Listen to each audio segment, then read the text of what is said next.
Let's be honest for a second. Most people can't tell the difference between being broke, being poor, and being financially stuck. And that confusion is the reason they never get out of it. Because if you misdiagnose your situation, you'll use the wrong solution. And the wrong solution keeps you exactly where you are. Here's the uncomfortable truth.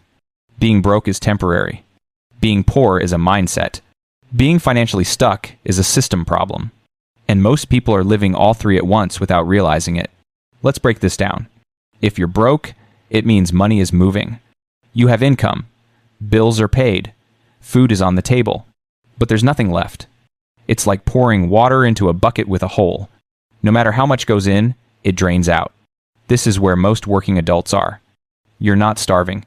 You're just always back to zero by the end of the month. But here's the twist. Being broke isn't a financial problem. It's a timing problem.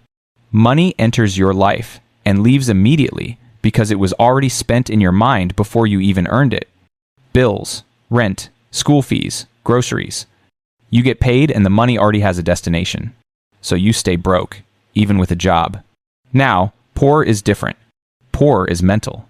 Poor is identity. Poor is when you believe that people like me don't get ahead. Poor is when you hear opportunity and instantly say, that's not realistic. That's risky. That's for lucky people. That's for people with connections. Poor is the voice that kills progress before it begins. And poor thinking is dangerous because it can exist in someone earning $300 a month or $30,000 a month. There are poor millionaires, people who are financially up but mentally chained to fear and limitation. They hoard, they avoid risk, they play small. Their life is, make sure I never lose, and that mindset guarantees stagnation. Now the third category, financially stuck. This one is silent. This is where most hardworking, responsible adults live. You're not broke enough to panic. You're not poor enough to be hopeless. You're not progressing enough to feel safe. You wake up, work, pay bills, repeat. You're doing everything right, but nothing moves. Your financial life is a treadmill, fast legs, zero forward motion. You're stuck because your life is engineered around managing costs, not building leverage. You cut expenses. You buy cheaper things. You avoid unnecessary spending. And it feels responsible. But responsibility without growth is just survival. Survival is not progress. Here's the psychological trap. When you've been stuck long enough, stuck starts to feel normal, comfortable even, predictable. No surprises, no leaps, just life on repeat. This is where people age into regret. So what's the shift? If you're broke, your priority is learning how to hold money long enough to make decisions with it instead of reacting. You need a gap, a pause between earning and spending. Even if it's $20, holding money builds stability, not the amount, the habit. If you're mentally poor, the shift is this.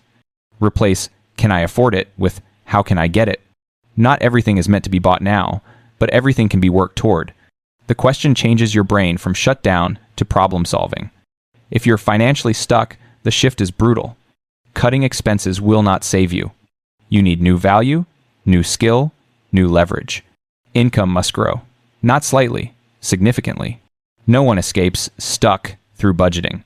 You escape through restructuring your life around skills that compound. So let's summarize this in one punch.